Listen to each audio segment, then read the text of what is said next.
If you're enjoying this video, smash that like button, subscribe, and hit the bell. Share it with your friends, and let me know in the comments where you're watching from. Every like and subscribe helps the channel grow. My name is Eleanor Fitzgerald, but everyone just calls me Ellie. I'm 35 years old, and I work as a park ranger in the Shawnee National Forest in Illinois. What I'm about to tell you happened to me 5 years ago, and even now, I'm not sure if I'll ever really understand it. But I know one thing for sure, it changed my life forever. It started on a warm summer morning, the kind of day where the sunlight filters through the trees just right, making everything look golden and peaceful. I was leading a group of tourists on a nature walk through the Garden of the Gods, one of the most beautiful spots in the forest. The rock formations there are ancient, carved by time and weather into shapes that feel otherworldly. I always loved walking through those trails. It made me feel connected to something bigger than myself. The group was small that day, just a family with 2 kids and an older couple. As we walked, I pointed out different plants and talked about the history of the area. Everyone seemed happy, snapping pictures and asking questions. But then something caught my eye. At first, it was just a small pile of rocks, a cairn, stacked neatly on top of one of the formations. That wouldn't have been strange on its own, but this one was in a spot no human could have reached without climbing gear. It was balanced so perfectly that it felt wrong somehow, like it wasn't meant to be there. "Did you put that there?" one of the kids asked me, pointing at the rocks. "No," I said with a nervous laugh. Must have been some creative hiker. But deep down, I knew that wasn't true. Something about it made my skin crawl. As we moved further along the trail, other strange things started happening. A group of deer appeared in a clearing nearby, not unusual for the area, but they weren't acting like normal deer. They stood perfectly still, watching us with unblinking eyes. Even when we got closer, they didn't move or run away like they usually would. It was like they were waiting.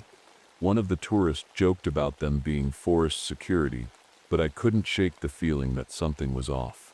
Then there was this tree, a big oak with thick branches stretching high into the sky. As we passed it, I thought I saw something sticking out of its trunk. At first glance, it looked like human fingers growing right out of the bark. My heart skipped a beat, and I stopped walking. "Everything okay?" one of the tourists asked. "Yeah," I said quickly, shaking my head as if to clear it. When I looked again, the fingers were gone. Just smooth bark where they'd been a moment ago. I tried to brush it off as my imagination playing tricks on me, but my dog Rusty didn't seem convinced. Rusty's my best friend, a big golden retriever who's usually fearless when it comes to exploring the forest with me. But that day, he refused to go near certain clearings, no matter how much I coaxed him with treats or encouragement. He'd just sit there growling softly, his fur bristling like he could sense something I couldn't. By the time we finished the tour, and everyone went their separate ways, I felt uneasy in a way I couldn't explain. The forest had always been my sanctuary, my escape from everything, but that day, it felt different, like it was watching me. That night, as I sat on my porch, looking out at the dark silhouette of trees against the moonlit sky, I couldn't stop thinking about those rock cairns and those deer with their unblinking eyes. Something wasn't right in Shawnee National Forest, and deep down, I knew this was just the beginning. After that strange day in the forest, I couldn't shake the feeling that something was wrong. I went back to my little cabin, tucked away deep in the woods. It's a cozy place, small, quiet, and surrounded by trees. Most people would probably feel lonely living out there, but for me, it's always felt like home. The cabin is filled with books, stacked on shelves, piled on tables, even spilling onto the floor. Most of them are about folklore, myths, and legends. You see, before I became a park ranger, I was an anthropologist. I used to study stories and traditions from all over the world. But my career ended after I published a paper on what I called living folklore, the idea that some legends might be based on real, unexplained phenomena. My colleagues laughed me out of the university for it. So now, instead of classrooms and libraries, I have the forest, and honestly, I prefer it this way. Out here, the trees don't judge you. That night, as I sat at my desk flipping through one of my journals, I started writing down everything strange I'd seen that day. The rock cairns, the deer, the fingers in the tree. It wasn't the first time I'd noticed odd things in Shawnee National Forest. Over the years, I'd kept detailed notes about strange noises at night, sudden drops in temperature, and even weird patterns in how animals behaved. Most people would dismiss it as coincidence or imagination, but I knew better. Rusty lay curled up by my feet, his ears twitching every now and then like he was listening for something outside. He'd been restless all evening, pacing back and forth between the door and the windows before finally settling down. Even then, he didn't seem completely relaxed. His eyes stayed half open like he was ready to jump up at any moment. The next morning, I stepped outside to check on things around the cabin. That's when I saw it, an arrowhead sitting right on my porch steps. It wasn't just any arrowhead, it looked old, like something you'd find in a museum.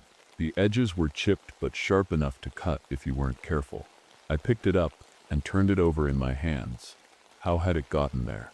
No one ever came out this far unless they were lost or looking for me specifically. And even then, why would someone leave an artifact like this? I thought about some of the old-timers I'd talked to over the years, locals who grew up hearing stories about this forest. They'd told me about strange lights in the trees at night and whispers carried on the wind when no one else was around. Some even claimed there were ancient spirits guarding these woods, spirits that didn't take kindly to outsiders disturbing their land. At first, I told myself it was probably just a prank or maybe something left behind by a hiker who passed through without me noticing. But deep down, I felt like it was a warning. That day at work was quiet.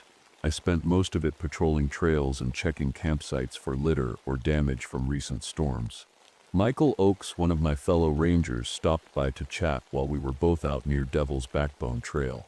He's a good guy, kind-hearted, and always quick with a joke, but lately he'd been acting different too. "You look tired," he said, as we stood by our trucks after finishing our rounds. "Didn't sleep much last night," I admitted. "Yeah," he said with a nod. "Something about this place has been off lately." I wanted to ask him what he meant by that, if he'd noticed anything strange, but before I could say anything else, his radio crackled with static and an urgent call came through about some missing hunters. "Gotta go," he said quickly, before jumping into his truck and driving off. As I watched him leave, Rusty let out a low growl from where he sat in my passenger seat. "What is it?" I asked softly as if expecting him to answer. He just stared out into the trees like he could see something I couldn't. That night when I got home again, there was another artifact waiting for me on my porch, a small clay figure shaped like a person but with no face. It was crudely made but somehow unsettling to look at. I didn't know what was going on or who, or what was leaving these things for me to find, but one thing was clear, whatever it was wanted my attention, and it had it. The next few days were anything but normal. It felt like the forest was waking up, stretching its limbs, and watching me with eyes I couldn't see. 3 hunters had gone missing, and the search party wasn't having any luck. These weren't amateurs. They'd been hunting in Shawnee National Forest for years and knew the area like the back of their hands. But now, their truck was found abandoned near a trailhead, with all their gear still inside. No footprints, no signs of struggle, just an empty truck sitting there like they'd vanished into thin air.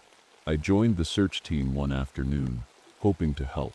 We combed through the woods, calling their names and checking every clearing, cave, and creek we could find.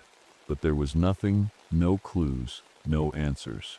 The strangest part, when I talked to their families afterward, they didn't seem right. It's hard to explain, but it was like they were pretending to be worried instead of actually feeling it. Their voices sounded hollow, like they were reading lines from a script instead of speaking from their hearts. One of the wives kept saying over and over, "He'll come back." "He always does." Her smile never wavered, but her eyes looked distant, like she wasn't really there with me. That night, I went back to my cabin, feeling more unsettled than ever. I couldn't stop thinking about those hunters and their families. Something about it didn't add up. Rusty was acting strange again too, pacing back and forth near the windows and growling at shadows outside. I tried to calm him down, but he wouldn't settle. It was like he could sense something coming closer. The next morning, I decided to check some of the wildlife cameras we'd set up around the park. These cameras are motion activated and usually capture harmless things: deer grazing, raccoons rummaging through trash, maybe a coyote or two passing by at night. But what I found on one of the cameras made my stomach drop. The footage showed a group of deer walking through the forest at night, but not on all fours like normal deer. They were walking upright on their hind legs, their heads tilted at unnatural angles as they moved silently through the trees. Their movements were jerky and wrong, like puppets being controlled by invisible strings. I stared at the screen for what felt like hours, trying to make sense of what I was seeing. "This isn't possible," I whispered to myself. But it was right there in front of me. Later that day, I got a call from a local man who lived near the edge of the forest. He sounded frantic, his voice shaking, as he told me his wife wasn't his wife anymore. "What do you mean?" I asked carefully. "She moves differently," he said in a whisper. "When she thinks I'm not watching, she moves wrong." I drove out to his house to check on them, but when I arrived, his wife greeted me at the door with a warm smile and invited me inside for coffee. She seemed perfectly normal, friendly, polite, but something about her felt off. Her movements were smooth and practiced, like she'd rehearsed every step before taking it, and her eyes, they never blinked, not once while we talked. The man sat quietly in the corner of the room, staring at her like she was a stranger he'd never met before.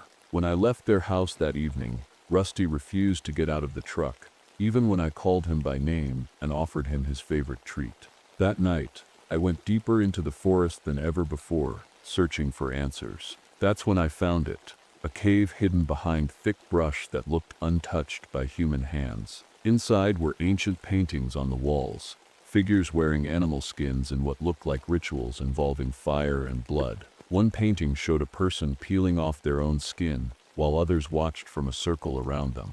I stepped closer to get a better look, but froze when I felt a sudden drop in temperature, like someone had opened a freezer door right behind me. Rusty barked loudly from outside the cave entrance, snapping me out of my trance. "We're leaving," I said aloud, as much for myself as for him. As we walked back toward my truck under the cover of darkness, I couldn't shake the feeling that we weren't alone anymore, that something was following us just out of sight. And when I got home that night, there was another artifact waiting for me on my porch. A piece of semi-transparent membrane that looked like human skin but felt wrong when I touched it. I didn't know what was happening in Shawnee National Forest or why it seemed to be centered around me, but whatever it wasn't finished yet. Things started spiraling after that. It was like the forest had decided to stop hiding its secrets. Every day brought something new, something worse. The first big shock came when one of the rangers, a guy named Dave, went missing during his patrol. We all searched for him, calling his name and combing through the trails, but there was no sign of him anywhere. Then, 2 days later, he showed up at the ranger station like nothing had happened. "Where've you been?" Michael asked him, relief and frustration mixing in his voice. Dave just shrugged. "I don't know," he said flatly.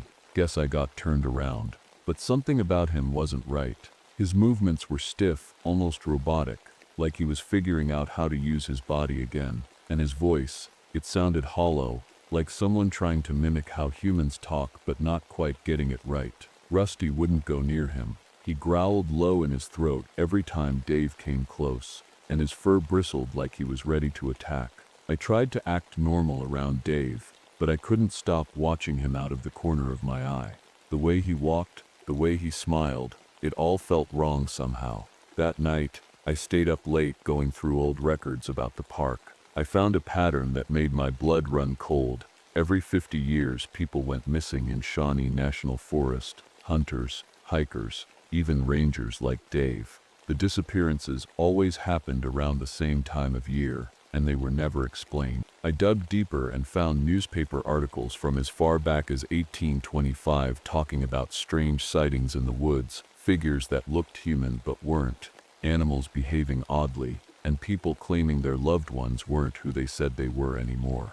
It was all connected somehow. I could feel it. But I didn't know what it meant yet. The next day brought more bad news. The bodies of the missing hunters had been found deep in the forest near a creek. But when the coroner examined them, he found things that didn't make sense. Organs in the wrong places, bones that were hollow like bird bones, and skin that didn't look entirely human anymore. "They're not them," Michael said quietly as we stood outside the coroner's office. "What do you mean?" I asked. He hesitated before answering. "I don't know how to explain it, but those bodies aren't real." I wanted to argue with him, to tell him he was being ridiculous, but deep down I knew he was right. That night, I caught Michael in the bathroom mirror shedding his skin. It wasn't like peeling off a sunburn or pulling off a bandage. It was worse than that. His reflection showed him tugging at his face until it came loose in his hands, revealing something underneath that wasn't human anymore. I froze in place, my heart pounding so hard I thought it might burst out of my chest. He didn't know I'd seen him. He just kept going like it was normal. The next day at work, I started secretly photographing people's reflections whenever I could. Rangers, tourists, even Michael himself. What I found made me sick. 5 rangers showed distortions in their mirrors, faces that didn't match their real ones, or shadows moving differently than they should have been. Rusty wouldn't go near any of them anymore. Not even Michael. That night in my cabin, I heard knocking on the trees outside, slow and steady like someone tapping out a message in Morse code. Rusty barked wildly at the sound, but wouldn't leave my side. When I finally worked up the courage to step outside with my flashlight and look around, I saw figures moving between the trees. Too fast to be human, but too big to be animals. And then I found it, the entrance to an underground chamber, hidden beneath a pile of rocks near my cabin. Inside were rows of glass-like pods filled with people, real people, including Michael himself. The truth hit me like a punch to the gut. These creatures weren't just mimicking us, they were keeping us alive as reference while they perfected their disguises. They weren't done yet, but they were getting closer every day. I didn't sleep that night. How could I? Every time I closed my eyes, I saw those pods, the real Michael, pale and unconscious, floating inside one of them. And the others, how many people had been taken? How many were walking around now, pretending to be human? I sat at my desk, staring at my notes and trying to make sense of it all. The creatures, whatever they were, weren't just killing people, they were replacing them. They were studying us, learning how to act like us, and they were getting better at it. I knew I couldn't ignore this anymore. If they perfected their mimicry, they wouldn't stop with the forest. They'd move into the towns, the cities, and no one would ever know they weren't human. I had to do something. The next morning I packed my gear, flashlights, a map, a hunting knife, and my old anthropology books. If there was one thing I'd learned from studying folklore, it was that every story had a weakness, a way to fight back. These creatures were ancient, tied to the land somehow. There had to be something they couldn't do, something they couldn't mimic. Rusty followed me as I made my way back to the underground chamber. He stayed close to my side, his ears pinned back and his tail low. He knew we were walking into danger.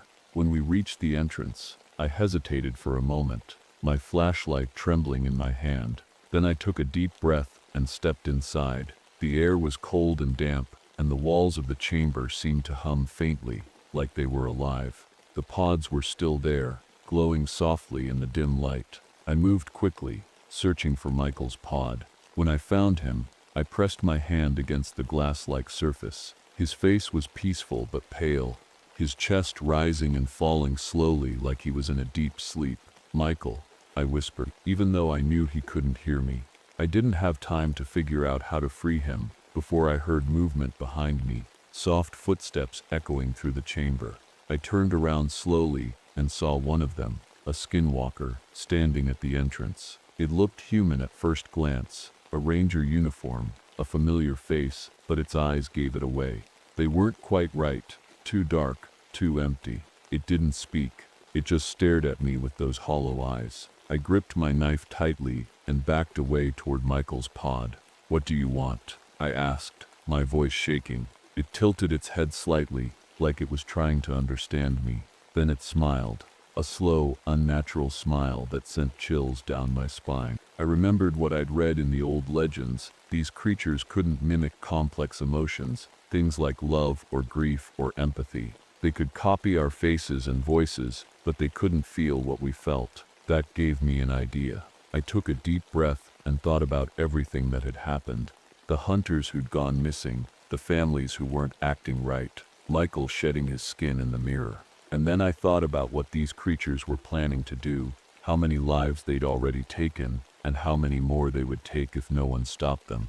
The anger hit me like a wave, hot and overwhelming, and for a moment it drowned out everything else. The fear, the doubt, even the cold air of the chamber. Is this what you want?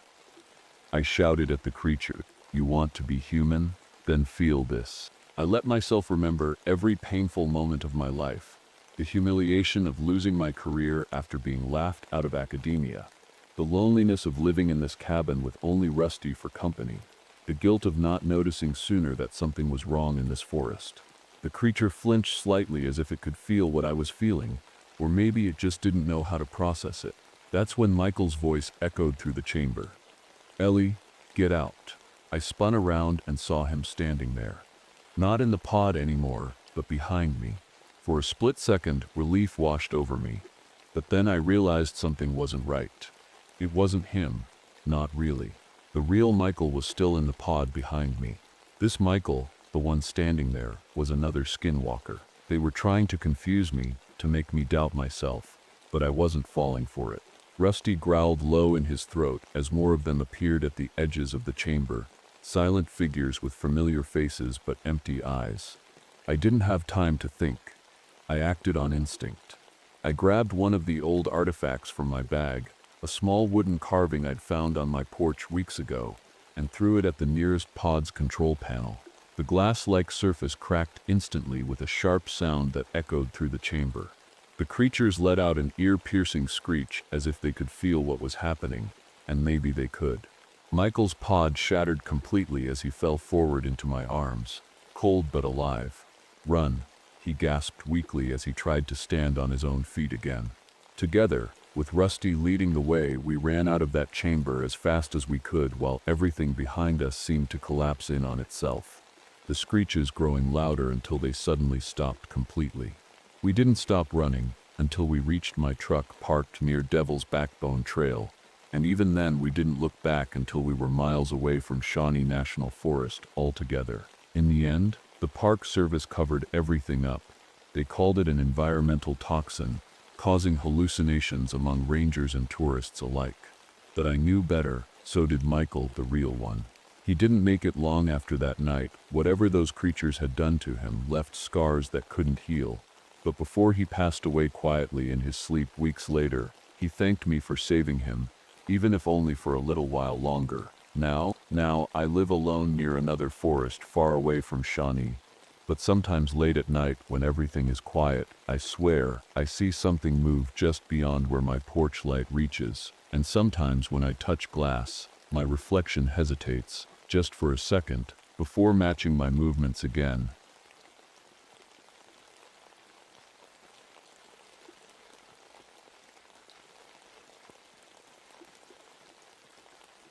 My name is Darius Freeman, and this happened to me 4 years ago. I was working as a ranger in the Great Smoky Mountains National Park, a place I've called home for most of my life. The forest has always been my sanctuary, a living, breathing world full of mysteries. But what I discovered that year, it changed everything I thought I knew about nature and about myself. It started like any other day. I was out in a remote section of the park, conducting soil samples near an old landslide area. The air was crisp, the kind of cool that feels clean when you breathe it in. Sunlight filtered through the canopy above, casting golden patches on the forest floor. I remember thinking how peaceful it all felt, like the forest was alive but calm, just going about its business. I crouched down to collect a sample, brushing away some leaves to get to the soil underneath. That's when I noticed something strange. The soil here was unusually rich, dark and crumbly, almost too perfect. It had minerals that shouldn't have been in this region at all. I couldn't explain it, but I figured it might just be an anomaly caused by the landslide. As I moved further along the trail, something caught my eye, a cluster of orchids blooming out of season. They were vibrant purple and white, standing out like jewels against the green moss. Orchids are rare enough in this area, but blooming at this time of year, that was unheard of. Still, I couldn't help but admire their beauty.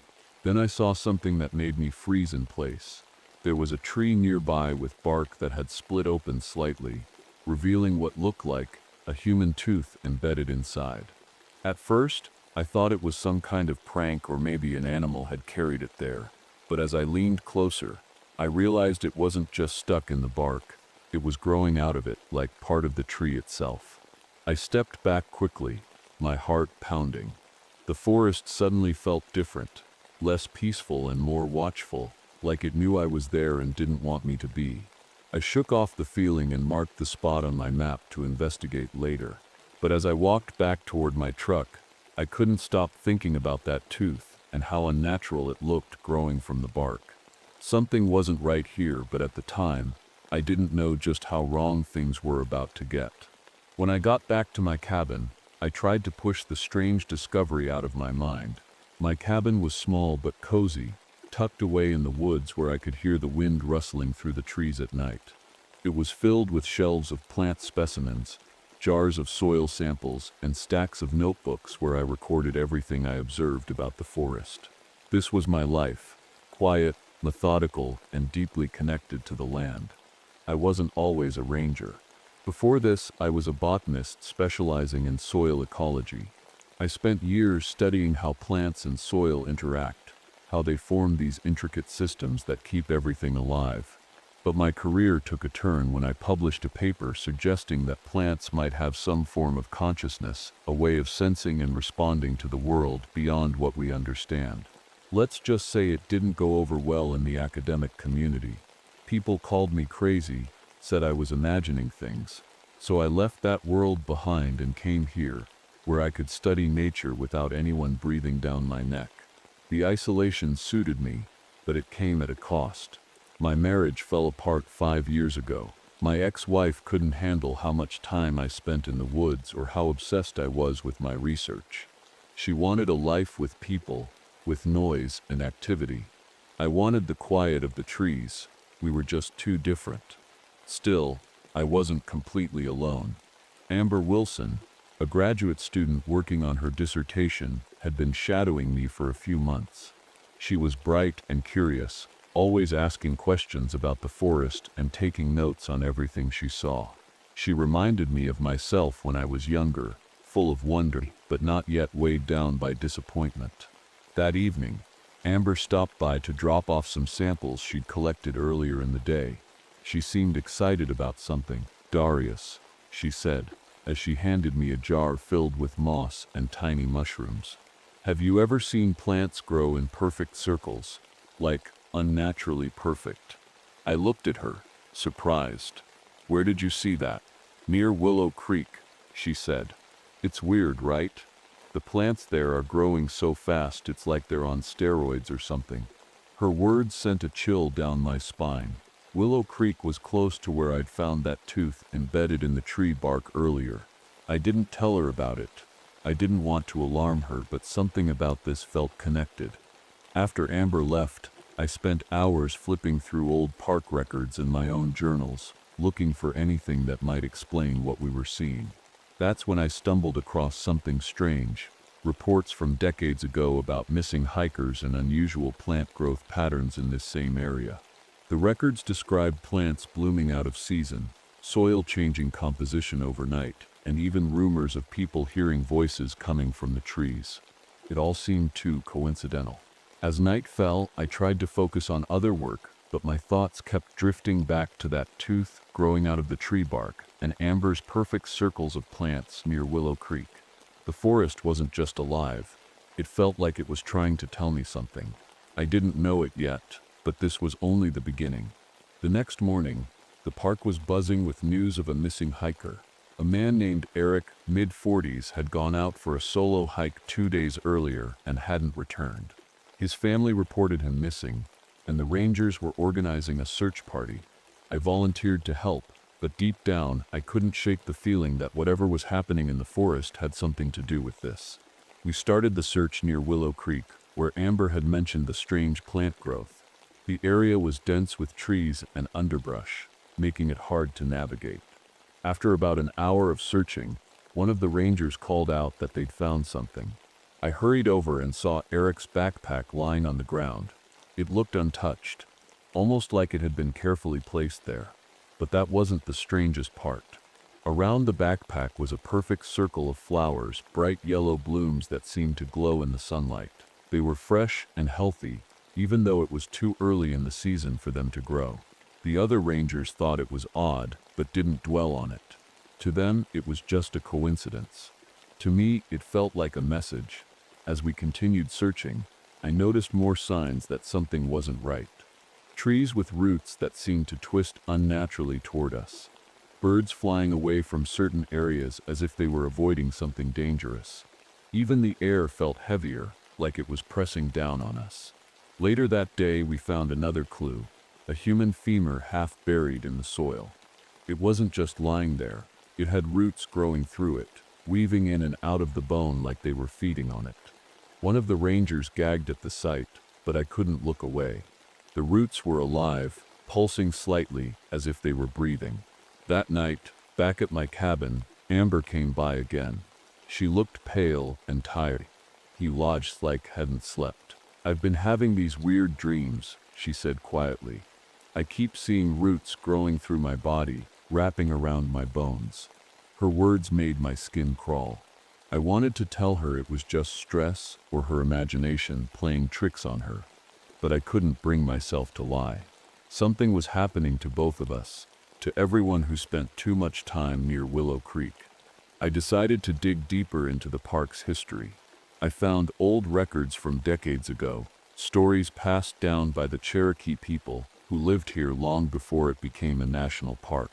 They spoke of the walking roots, an ancient force that harvested human organs to feed the forest during what they called the growing season. According to their legends, this happened every 30 years when the forest awakened to reclaim what had been taken from it. The more I read, the more everything started to make sense. The missing hikers, the unnatural plant growth, even Amber's dreams. The forest wasn't just alive, it was hungry. By now, local hospitals were reporting strange cases of respiratory issues and vivid hallucinations among people who had visited the park recently. Doctors thought it might be some kind of fungal infection caused by spores in the air, but I knew better. This wasn't just nature running its course, this was something far older and far more dangerous. I couldn't ignore it anymore.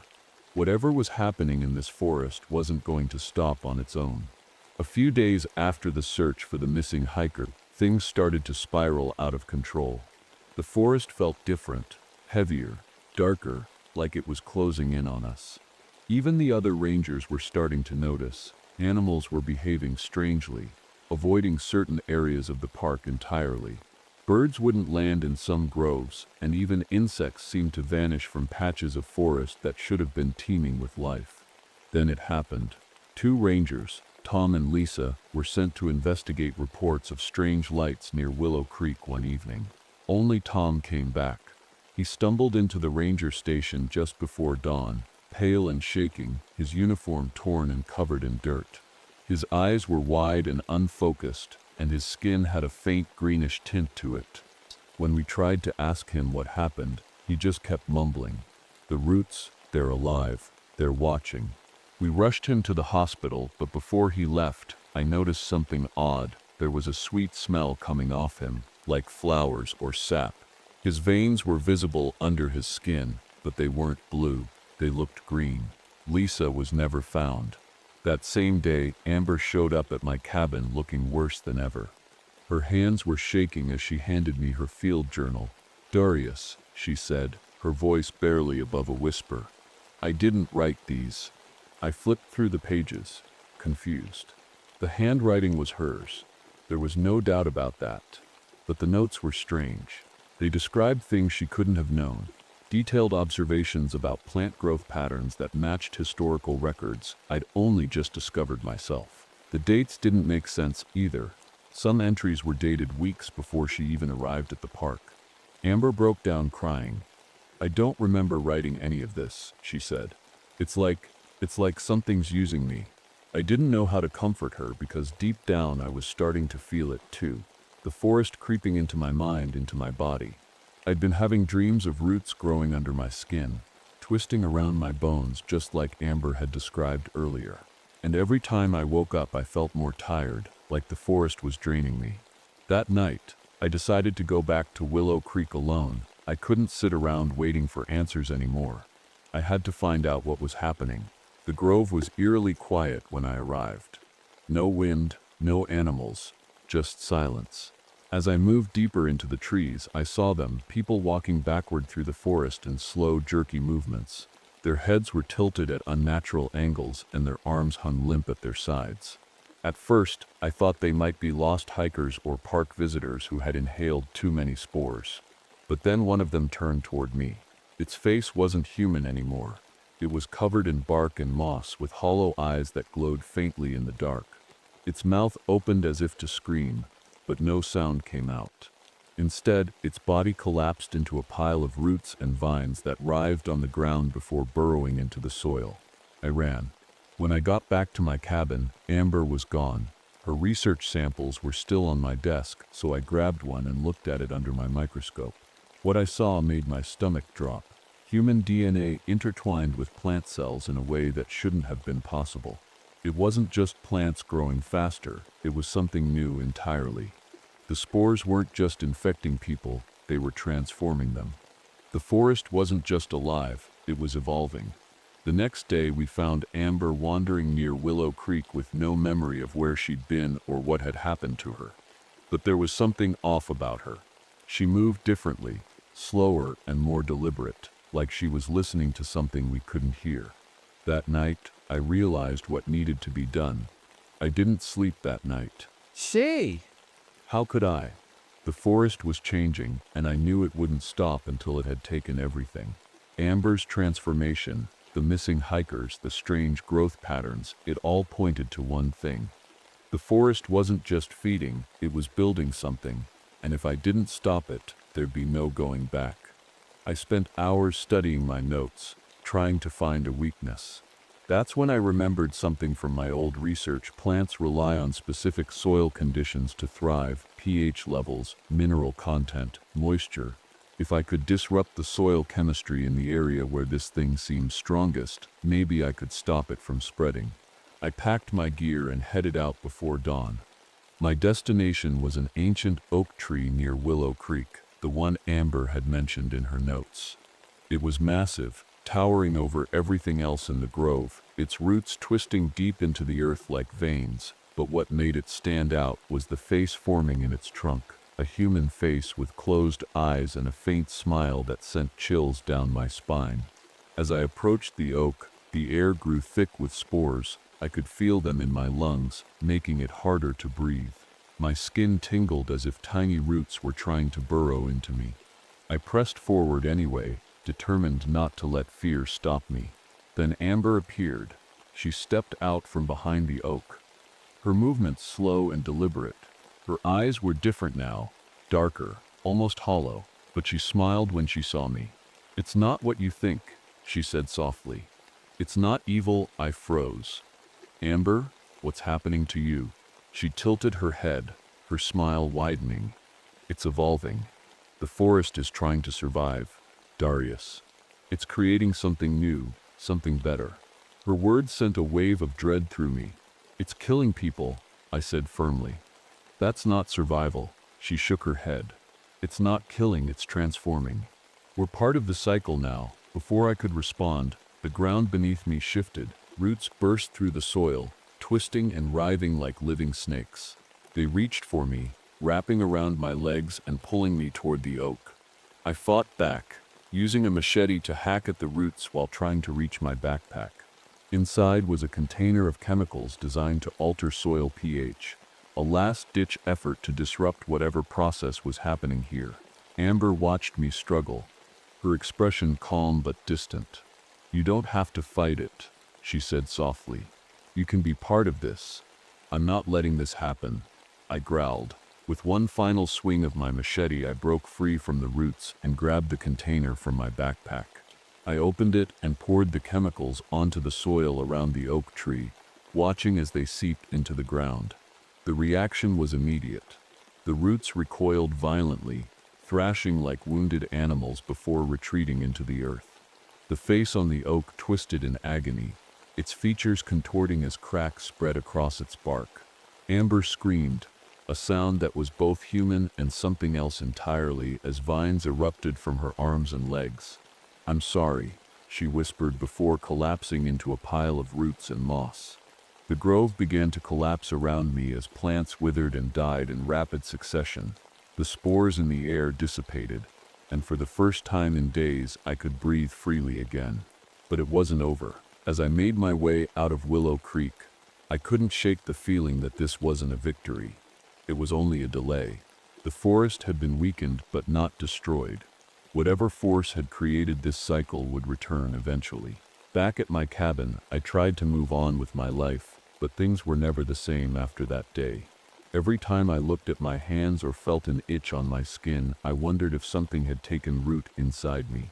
A few weeks later, while examining some soil samples from Willow Creek, I noticed something strange, a tiny sprout growing from my forearm. It wasn't painful or invasive. It felt natural. I carefully pruned it and placed it in a specimen jar on my desk, and then I waited.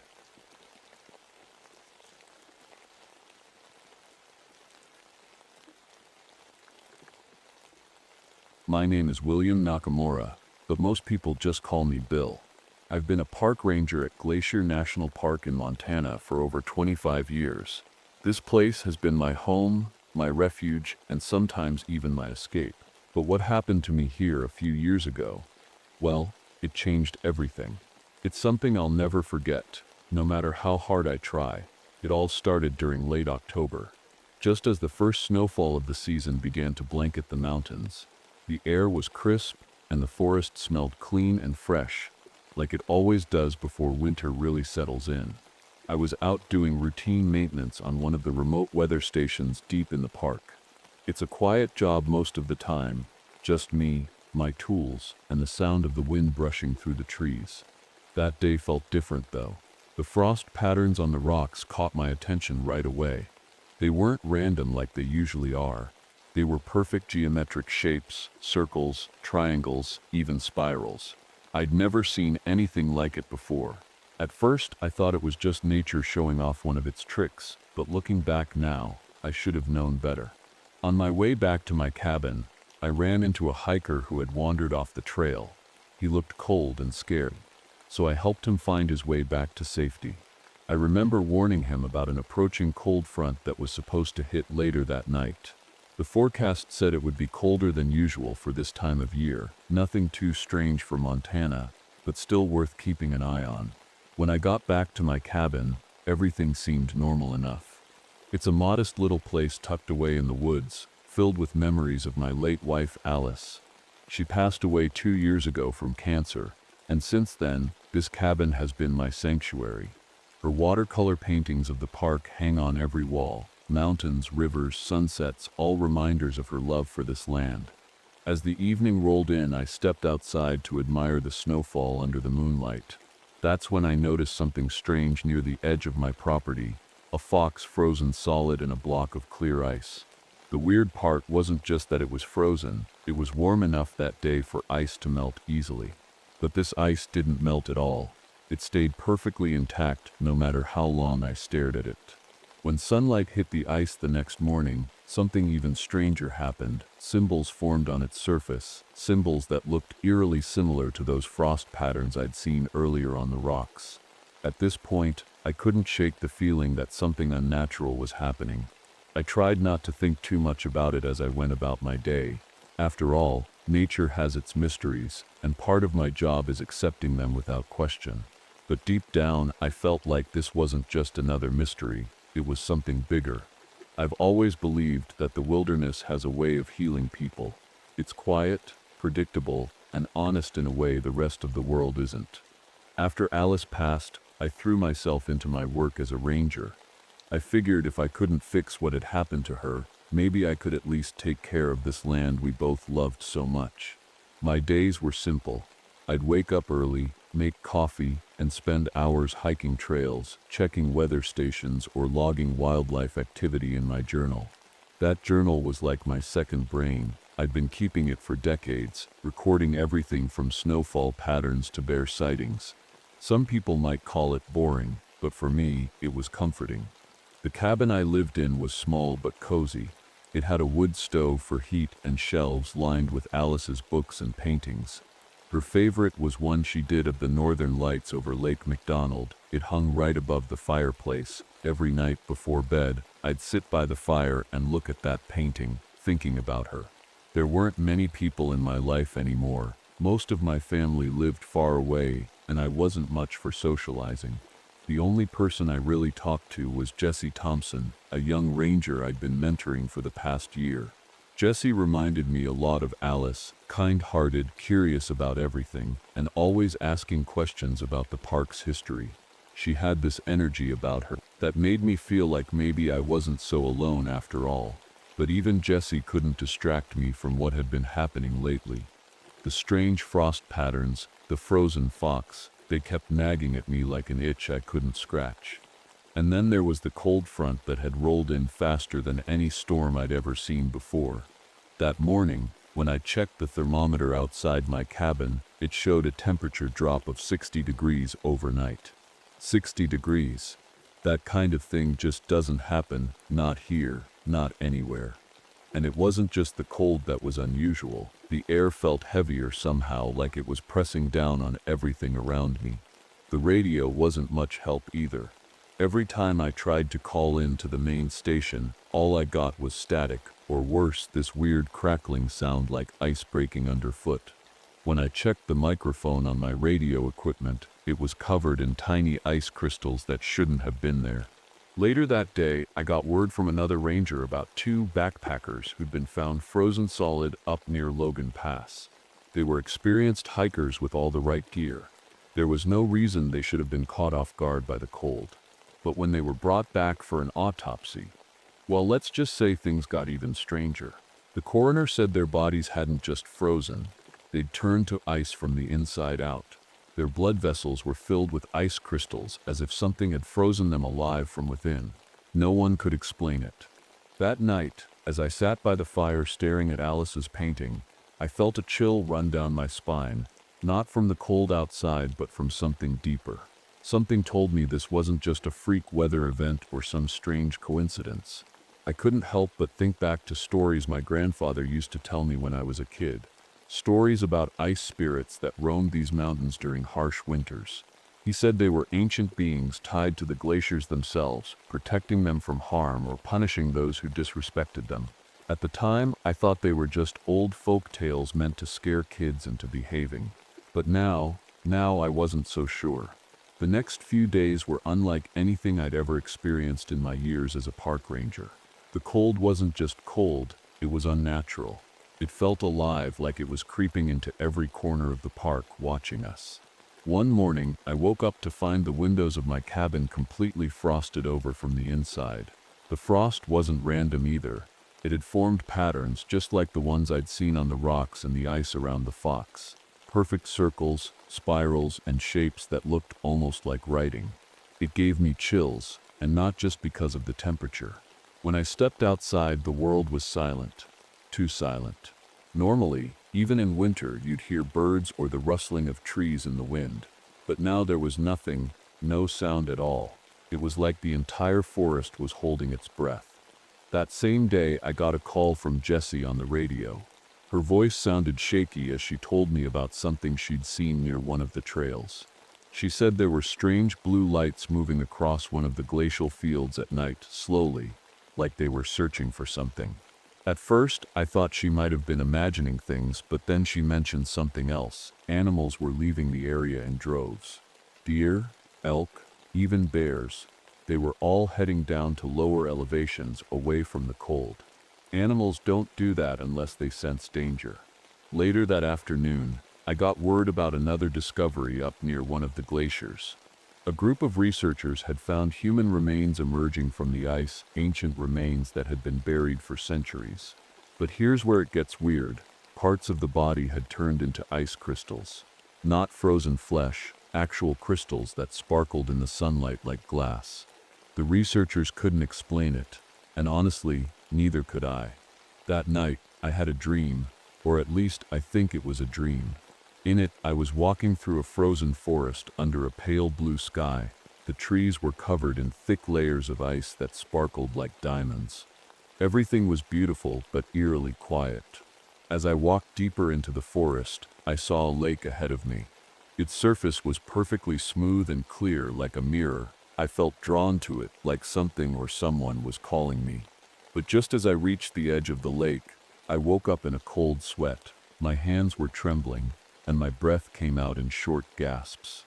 The fire in my cabin had gone out during the night, and when I looked around, I saw frost creeping along the walls and floorboards. It wasn't just inside my cabin either. The frost seemed to be spreading everywhere throughout the park. The next day brought more bad news. 2 more hikers had been found frozen solid on one of the trails leading up to Logan Pass, the same area where those backpackers had been found earlier. Their bodies were discovered standing upright in poses of terror, their faces frozen mid-scream. I went out to investigate with Jesse and another ranger named Mike. When we reached the site where they'd been found, we saw something that made my stomach drop. Ice sculptures scattered across the trail, perfectly detailed figures of people frozen in lifelike poses. At first glance, they looked like statues carved by an artist. But as we got closer, we realized they weren't statues at all. They were hollow shells made entirely of ice. There was no sign of how they'd formed or who or what had made them. That night, back at my cabin, I couldn't shake the feeling that we were being watched. Every time I glanced out the window into the dark forest beyond my porch, I thought I saw movement, shadows shifting between the trees or faint blue lights flickering in the distance. And then there was Jessie. She'd gone out alone earlier that evening to investigate some strange ice formations near one of our weather stations but hadn't returned until hours later. When she finally showed up at my cabin just before midnight, she looked different. Her skin had a faint bluish tint to it, almost like frostbite, but she didn't seem cold at all. And when she spoke to me, her voice sounded distant and hollow, like an echo bouncing off ice walls. "Are you okay?" I asked her. She nodded but didn't say much else before heading back to her own cabin for the night. I couldn't sleep after that, not with everything that had happened and not with Jessie acting so strange. Something was happening out here in Glacier National Park, something none of us understood, and I had a sinking feeling it was only going to get worse. The storm hit hard the next day. A blizzard rolled in, cutting off all access roads and trapping the few of us left in the park. There were 5 rangers, including me, and 3 visitors who had been staying at one of the lodges. We gathered at the main station to figure out what to do, but the snow was coming down so fast that even stepping outside felt like walking into a wall of ice. The radio was still useless, just static and that strange crackling sound. We were completely cut off from the outside world. Jessie was acting stranger by the hour. She kept wandering off on her own, staring at the frost-covered windows like she was listening to something none of us could hear. When I asked her where she'd been during those 6 hours she went missing, she just shrugged and said, "I don't remember."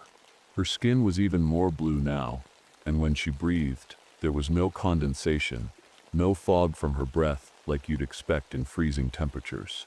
That night, I couldn't sleep. The wind howled outside, shaking the walls of the station. But it wasn't just the storm keeping me awake. It was Jessie. Around midnight, I heard her moving through the building, her footsteps light but deliberate. I followed her quietly, not wanting to scare her or alert anyone else. She walked out into the snow without a jacket or gloves, like she didn't feel the cold at all. I watched from the doorway as she stood in the middle of the parking lot, staring up at the sky. Her body began to shimmer under the moonlight, her skin turning translucent like ice. I froze in place as I saw her change right before my eyes. Her hair crystallized into delicate strands of frost, and her hands became sharp and jagged like icicles. She wasn't Jessie anymore, not entirely. She was something else now, something cold and unrecognizable. And then she turned to look at me. Her eyes were glowing faintly blue, and when she spoke, her voice sounded like wind rushing through a frozen canyon. "It's here," she said. "It's awake." I backed away slowly, my heart pounding in my chest. Jessie didn't follow me. She just stood there in the snow, watching as I retreated back inside. The next morning, we found two of our rangers dead near one of the trails leading out of the park. They'd tried to hike out for help, but hadn't made it far before freezing solid. Their bodies were posed like statues, one reaching out for something while the other curled up on the ground as if trying to shield himself from the cold. But it wasn't just them. Perfect ice sculptures had appeared all over the park overnight, figures of people and animals frozen in lifelike poses. Some looked terrified, others looked peaceful, almost serene, but all of them were hollow inside, empty shells made entirely of ice. That's when I realized what we were dealing with wasn't just a freak storm or some strange weather phenomenon. It was something ancient and alive, something tied to the glaciers themselves. I started piecing together everything I'd seen, the frost patterns, the frozen fox, Jessie's transformation, and remembered what my grandfather had told me about those ice spirits. He'd said they were protectors of the land, but also dangerous if disturbed or threatened. Global warming had been melting Glacier National Park's ice for years now, releasing things that had been buried for centuries. Whatever this thing was, the Rime Walker, it had been trapped in that ancient ice until now. And it wasn't just protecting itself, it was trying to preserve everything around it by turning it into ice. By that evening, Jessie had disappeared completely.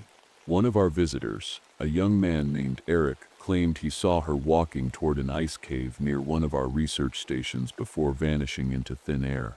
I knew what I had to do. The storm showed no signs of stopping, but I grabbed my gear and headed toward that ice cave alone. Inside, I found something that made my blood run cold, a massive block of ancient glacier ice glowing faintly blue from within. Embedded in its surface were human remains, Native American bones frozen alongside more recent victims from decades past.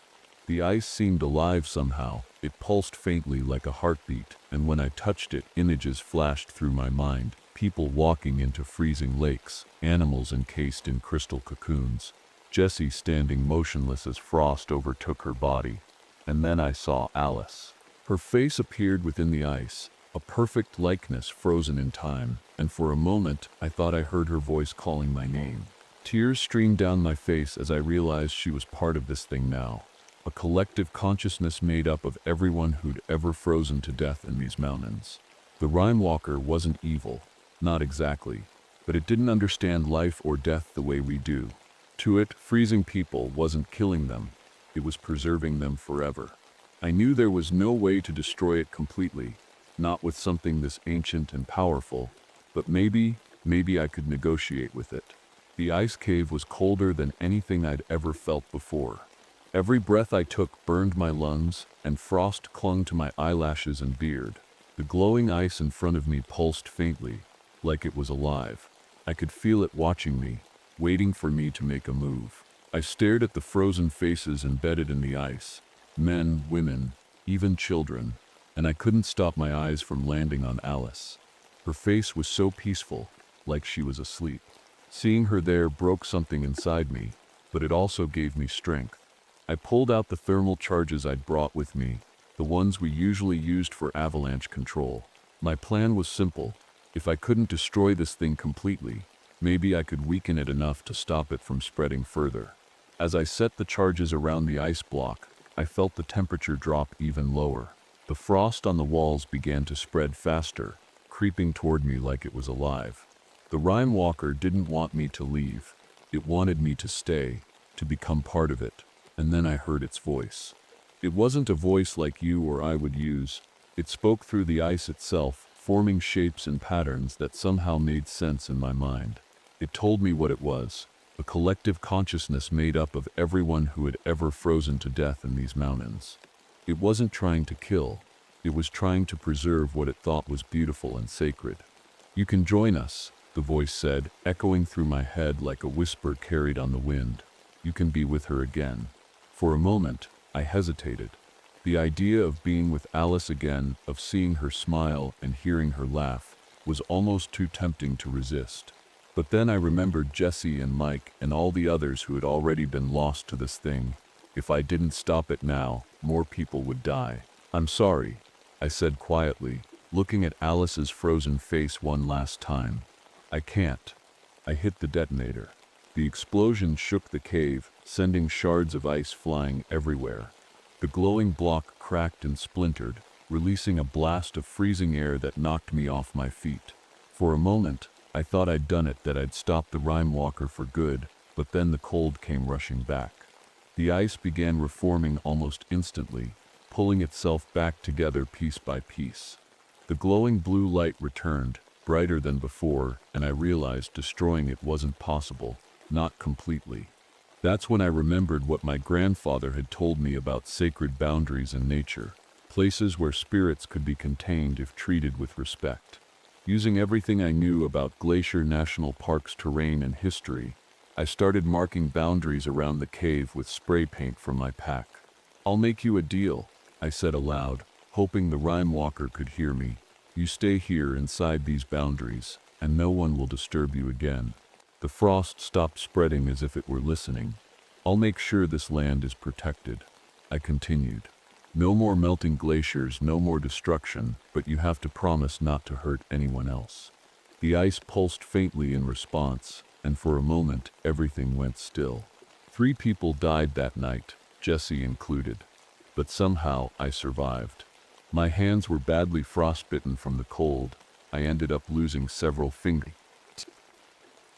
As a result, the Park Service dismissed everything that happened as hallucinations caused by extreme weather and isolation, but I knew better. The Rime Walker stayed within the boundaries we'd agreed on, at least for now, and every year since then, I've returned to perform a ritual at those sacred sites to keep our pact intact. Years later, as an old man nearing retirement, I found myself standing at one of those sites with a young ranger who reminded me of Jesse, a bright-eyed kid eager to learn everything about Glacier National Park. "Always pay attention to the frost," I told him as we stood near one of the marked boundaries. "If you see patterns that don't make sense, shapes or symbols, it means something's waking up." He nodded seriously but didn't ask any questions. Maybe he thought it was just another tall tale from an old ranger who'd seen too much during his time in the wilderness. But as we walked away from that site together, I glanced back at the frost-covered rocks one last time and saw a faint blue light flickering in the distance. It wasn't over, not entirely, but for now, things were quiet.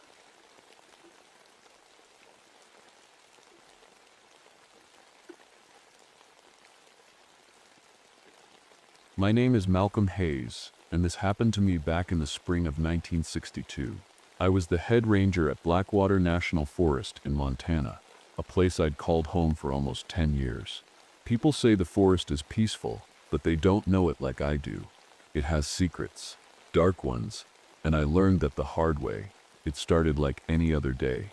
The sun was rising over the eastern ridge, painting the trees with warm golden light. I was out on patrol, riding my horse, Duke. He's a good horse, steady and reliable, but that morning he seemed nervous. His ears kept twitching, and he snorted every few steps as we got closer to Whispering Canyon. I didn't think much of it at first. Animals can be skittish for all sorts of reasons. The forest was alive with the sounds of spring, birds chirping, leaves rustling in the breeze, and the soft babble of a stream nearby.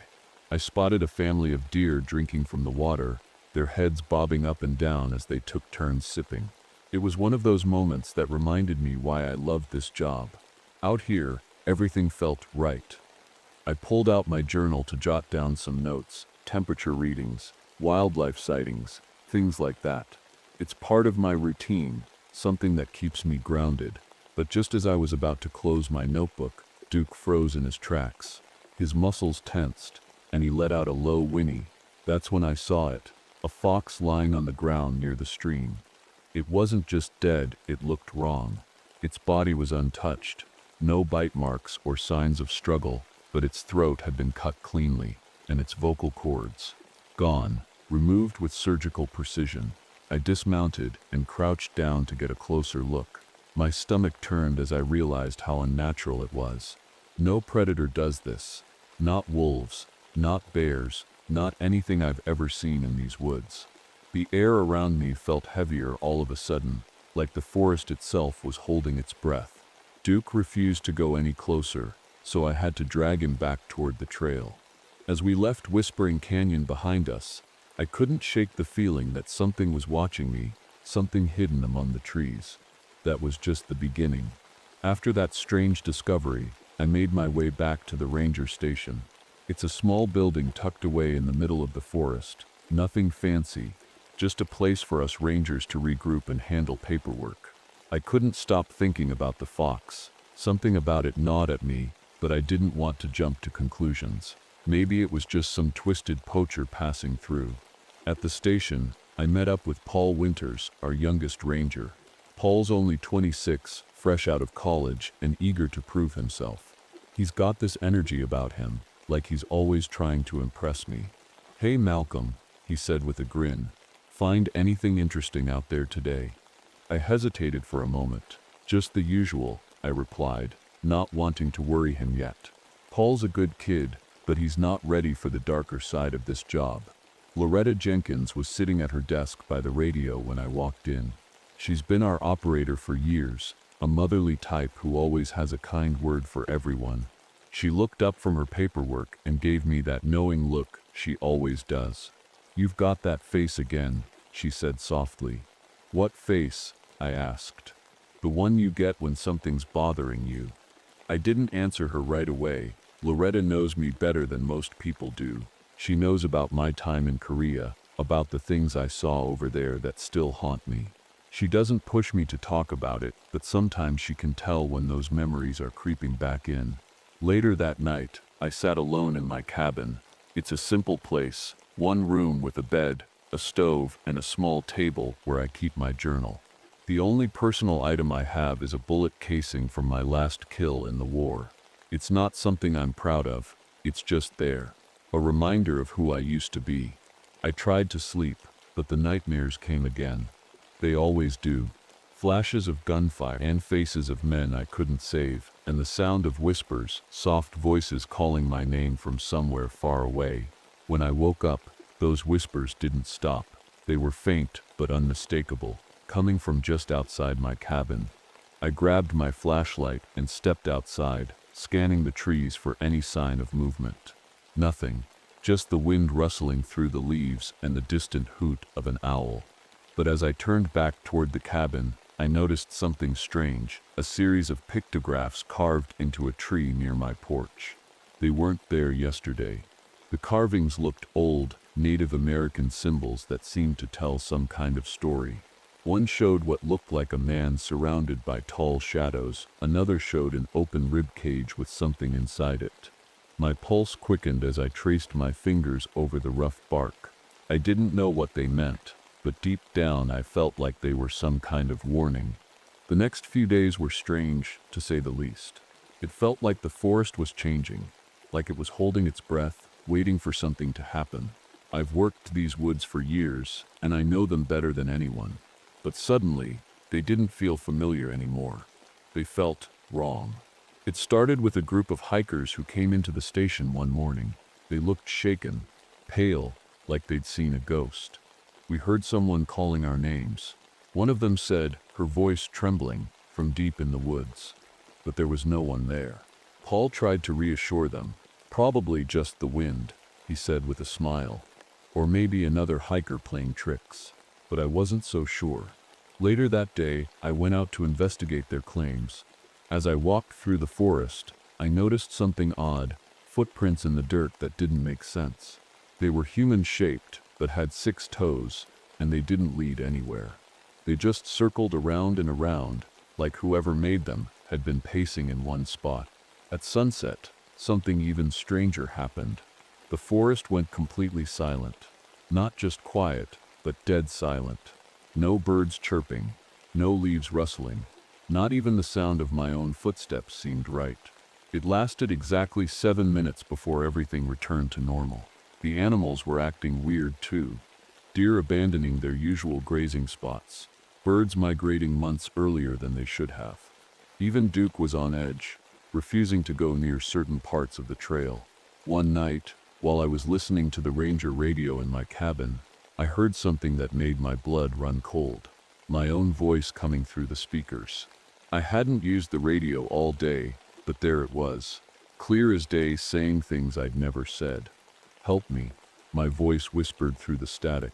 I froze, staring at the radio like it might come alive. Then it went silent again. The next morning, I found something that pushed me over the edge, a tree bleeding sap in a pattern that looked exactly like a human circulatory system.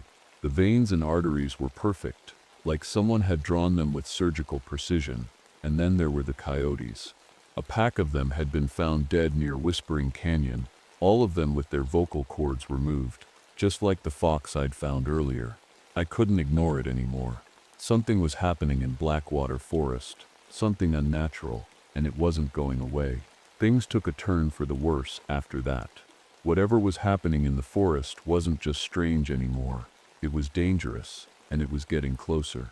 It started with Paul. He'd gone out to check on Whispering Canyon after hearing some strange noises on the radio. I told him to wait for backup, but he waved me off, all eager to prove himself. "I'll be fine, Malcolm," he said with that cocky grin of his. "It's probably just a bear or something." But Paul didn't come back. We sent out a search party the next morning. Me, Loretta, and Timothy, our seasonal ranger who was studying biology at the university. Timothy was a bright kid, full of curiosity, but I could tell he was scared. We all were. We found Paul's gear near the canyon, arranged in a perfect circle. His backpack, flashlight, and even his boots were laid out like someone had placed them there on purpose. In the middle of the circle was his voice recorder, still running. I picked it up and pressed play. At first it just sounded like Paul talking to himself, describing what he saw and heard. But then his voice started to change. It became distorted, like he was speaking underwater, and then it multiplied. I heard his voice coming from every direction at once, overlapping and echoing until it didn't sound human anymore. That's when we saw it.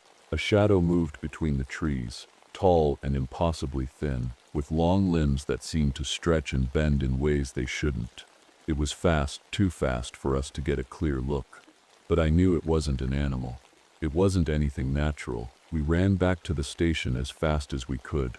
None of us spoke a word about what we'd seen, not yet, but we all knew something was out there. That night, an elder from the local Blackfoot tribe came to see me.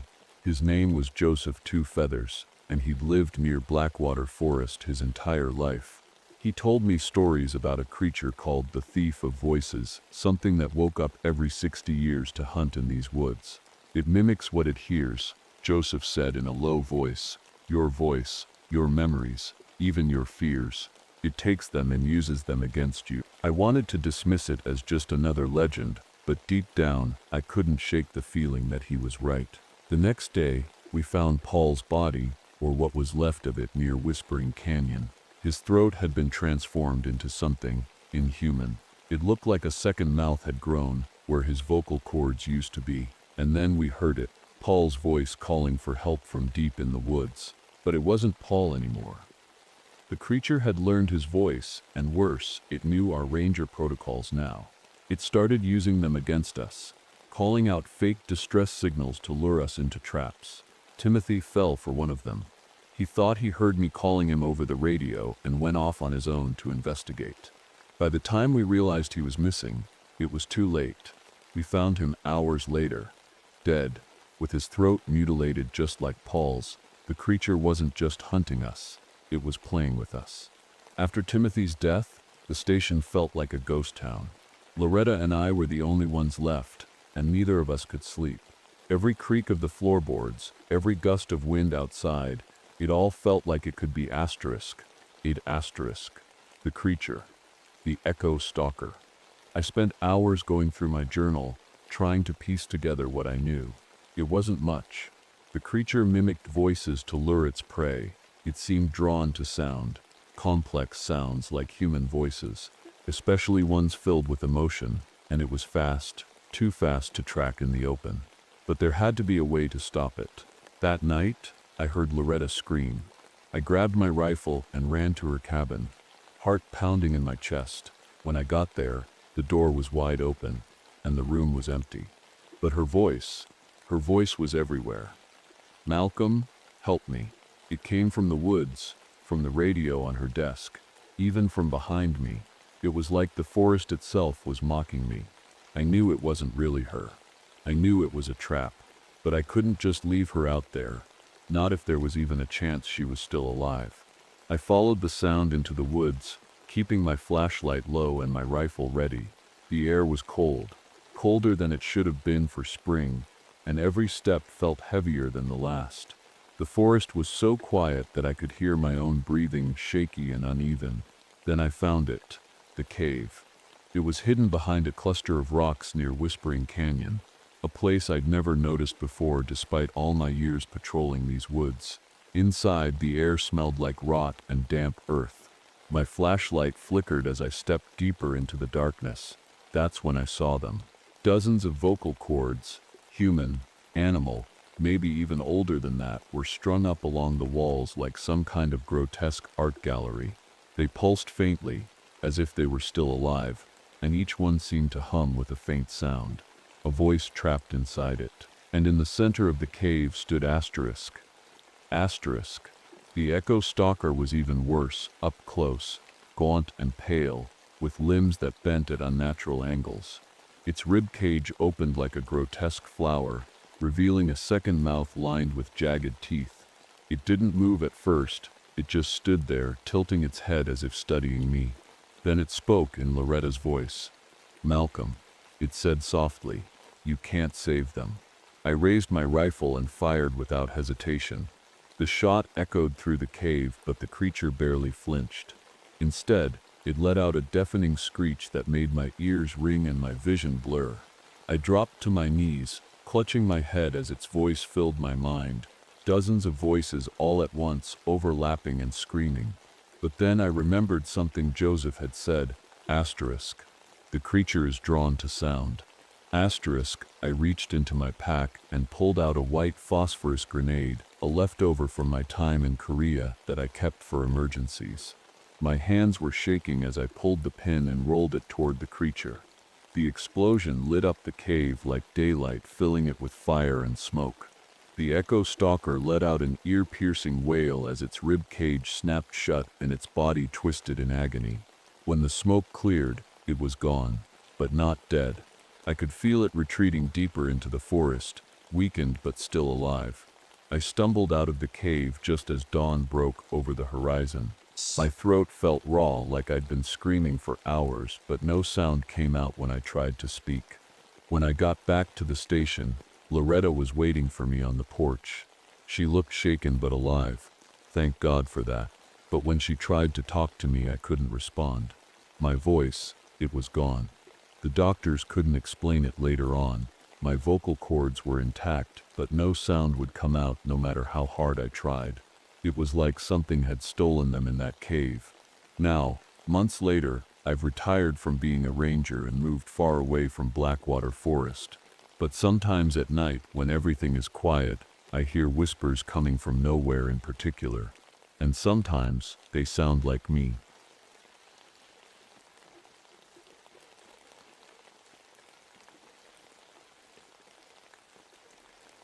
My name is Robert Jenkins, but everyone calls me Bobby. This happened to me back in 1958, and even now I still think about it every day. I've spent my whole life in the Everglades, guiding people through its winding waterways and dense mangroves. After the war, I became a park ranger, dedicating myself to protecting this wild and beautiful place. I thought I knew every inch of it, every island, every bird call, every ripple in the water. But what I saw that year changed everything. It started on a quiet morning.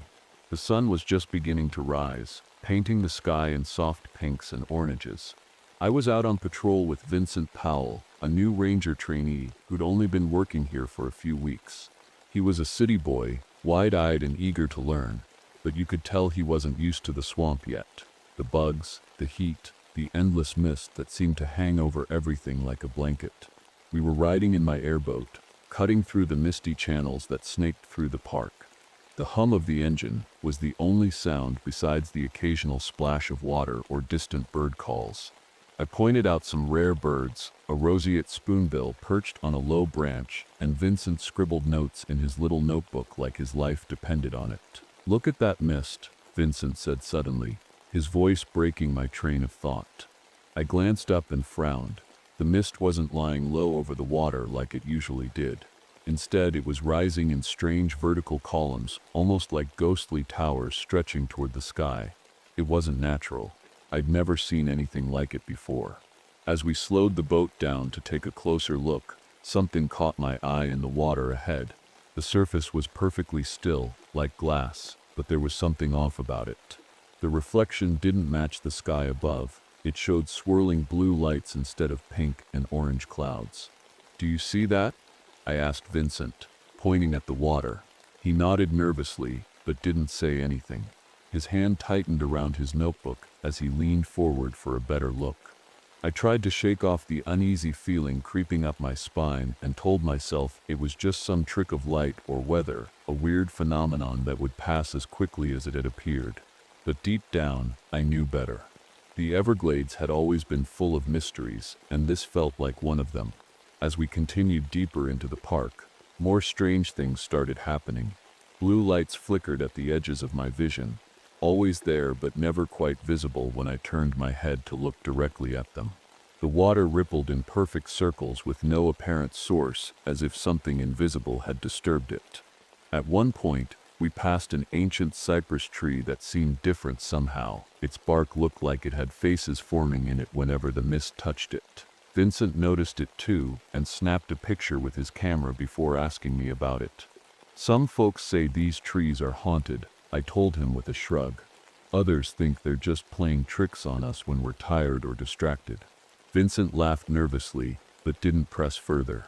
He didn't want to admit how unsettled he was. I could see it in his eyes, but I couldn't blame him. Something about that morning felt wrong. As we made our way back toward the ranger station, I couldn't shake the feeling that we weren't alone out there in the misty channels, that something was watching us from just out of sight.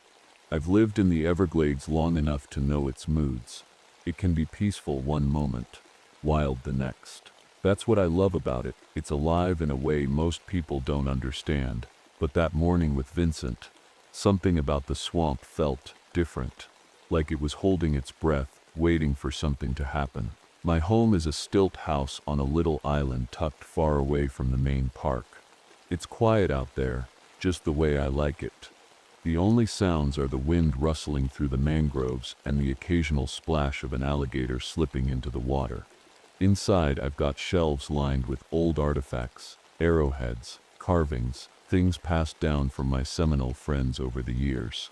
They've taught me a lot about this land, about its history and its secrets. I spend most of my time out on patrol or working on conservation projects. When I'm not doing that, I'm logging everything: the water levels, fish migrations, bird sightings. I've been doing it for decades. It's not just a habit, it's my way of keeping track of how this place is changing, and lately, those changes have been coming faster than ever. Developers are always trying to push in, drain the wetlands, build roads, put up resorts. It makes me sick to think about what they're doing to this place. The Everglades are delicate. Every piece depends on every other piece to survive. Mess with one part, and the whole thing starts to fall apart. Maybe that's why I've been having those dreams lately. In them, I'm walking underwater, but I can breathe just fine. The sunlight filters down through the surface above me, and everything is calm and quiet. But there's always something just out of sight, something watching me from the shadows.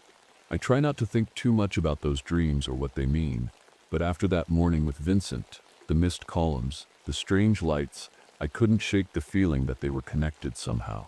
That night, as I sat on my porch listening to the frogs and crickets, I found myself staring out at the water longer than usual.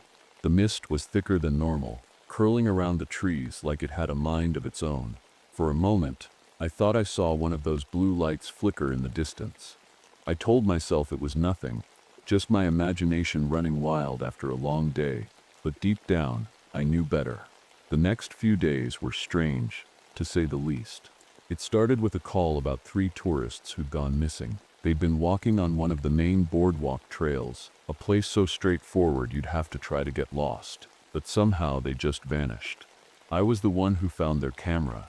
It was lying on the boardwalk right where they were last seen. I flipped through the photos, and most of them were normal. Pictures of birds, trees, and the swamp. But then there were a few that made my stomach tighten. The last photos showed shapes in the mist, tall, glowing figures that looked almost human but not quite. They were blurry, like the camera couldn't focus on them properly, but you could still make out their outlines. I told myself it was just some trick of light or fog, but deep down, I knew it wasn't that simple. Later that day, I ran into one of the local fishermen at the dock. He looked shaken, which wasn't like him at all. "Bobby," he said, his voice low, "you ever seen a boat move against the current with no one aboard?" I frowned. "What are you talking about?" He told me he'd seen an empty boat drifting upriver against the flow of the water, like something invisible was pulling it along. He swore he wasn't imagining it, and I could tell by the look in his eyes that he believed every word. That night at the visitor center, something else happened that sent a chill down my spine. A group of kids had been drawing pictures during a nature talk, and when I walked by to check on them, I noticed they were all drawing the same thing, tall, glowing figures standing in misty water. I asked them where they got the idea for their drawings, but none of them had an answer. One little girl just shrugged and said, "I saw it in my head."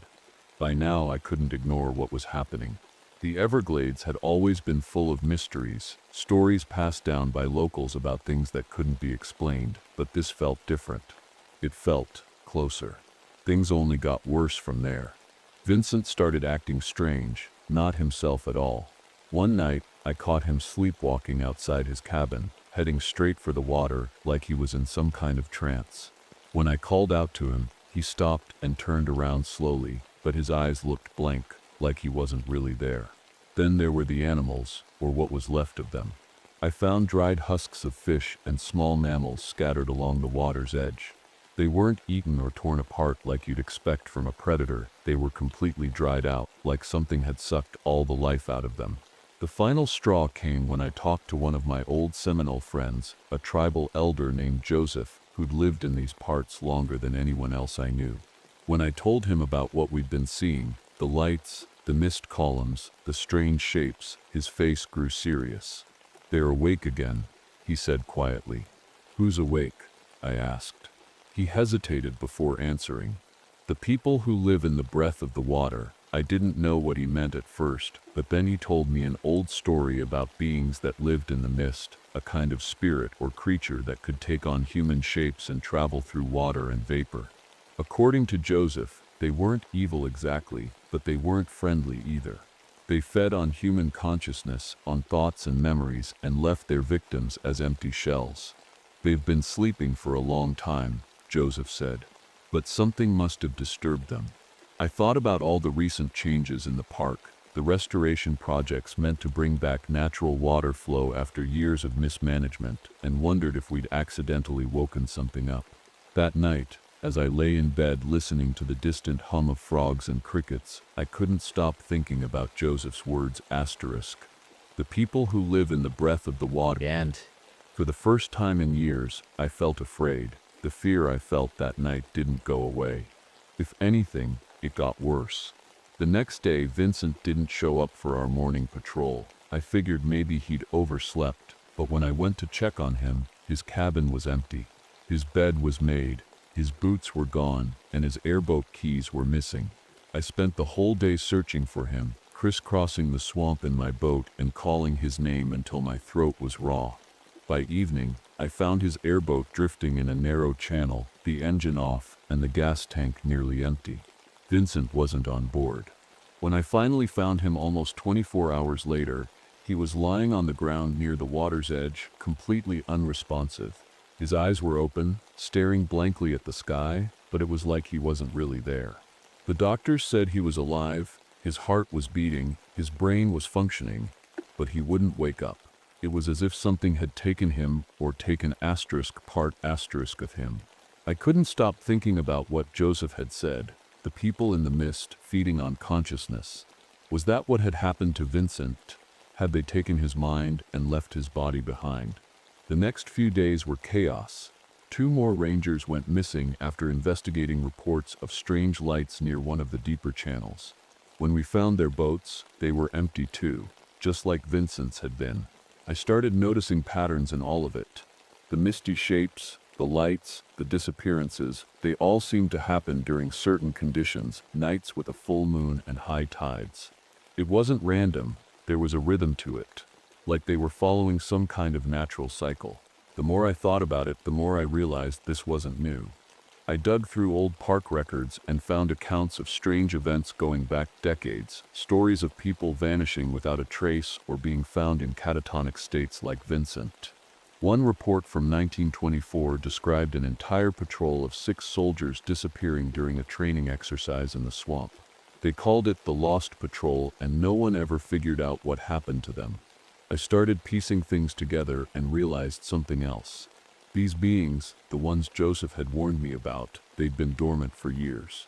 Probably because of all the water management systems we'd put in place to control the flow of the Everglades. But now that we'd started restoring natural water flow as part of conservation efforts, we'd woken them up. One night, as I sat on my porch trying to make sense of it all, I saw something that made my blood run cold. The mist had rolled in thick that evening, so thick I could barely see past the edge of my island, but as I stared out at it, I noticed shapes moving within it. At first, they were just shadows, tall and thin, but then they started to take form. Human-like figures with glowing outlines stepped out of the mist and stood at the edge of the water watching me. They didn't move or make a sound, they just stood there. I grabbed my flashlight and shone it toward them, but as soon as the beam hit them, they dissolved into vapor and disappeared into the fog. The next morning, I went back to see Joseph. He told me there might be a way to communicate with them, not with words but through reflections and ripples in the water. He said they understood patterns better than language, and that if I could find their central location, the place where they were strongest, I might be able to reason with them. But there was a risk too. If they saw me as a threat or didn't like what I had to say, well, Joseph didn't need to spell it out for me. I spent the next few days preparing for what felt like a battle but wasn't exactly one. I gathered supplies, firewood, native herbs Joseph had given me for protection, and studied maps of the park until I thought I knew every inch by heart. Finally, when the conditions were right, a full moon and high tide, I set out into the swamp alone. I don't think I've ever been more nervous than I was that night. The moon was high and bright, casting silver light over the swamp, and the tide had risen enough to flood parts of the trails. The mist was thicker than I'd ever seen, curling around the trees and water like it had a life of its own. I followed the patterns, the ripples in the water, the way the mist moved, and let them guide me. It felt like something was pulling me toward a place I'd never been before, deep in the heart of the Everglades. After hours of navigating narrow channels and dodging fallen branches, I found it an underwater limestone cave hidden beneath a cluster of ancient cypress trees. The entrance was just barely visible above the waterline, and as I stepped inside, I felt a strange stillness settle over me. The air was heavy, almost suffocating, and the walls of the cave seemed to hum with energy. Carvings covered every surface, pictographs showing figures that looked like the glowing shapes I'd seen in the mist. In some of the carvings, they were teaching humans, showing them how to fish and navigate the water. In others, they were surrounded by people who looked like they were praying or offering gifts. I realized these beings weren't just creatures, they were part of this land's history.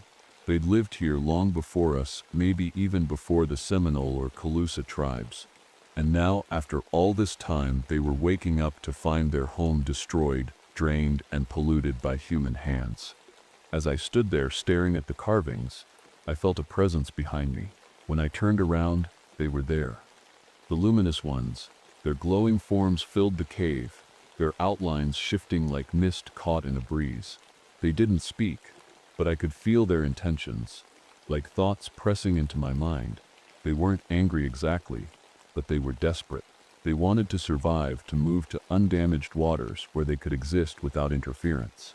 But to do that, they needed vessels, human bodies to carry them across the swamp. I knew what they were asking for. They didn't want to hurt us. They just wanted to live. But I couldn't let them take more people. Not Vincent. Not anyone else. I remembered what Joseph had said about communicating through patterns. Slowly, carefully, I knelt by the water and began creating ripples with my hand, circles overlapping circles like a message written in waves. The luminous ones watched me closely, their forms shifting as if they were trying to understand.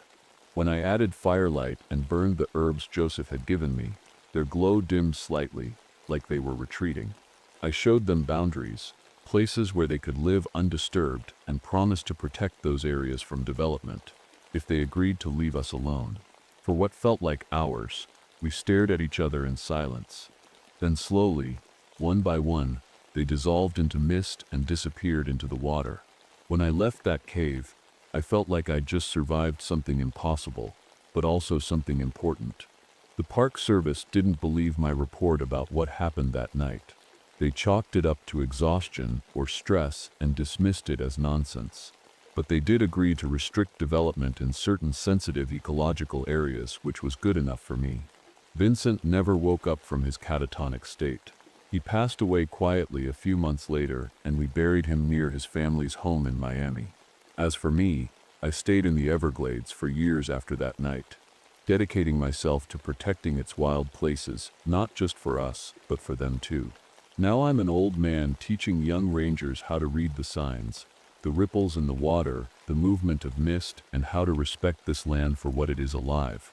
And when my time comes, when it's my turn to leave this world, I hope they'll be there waiting for me in the mist.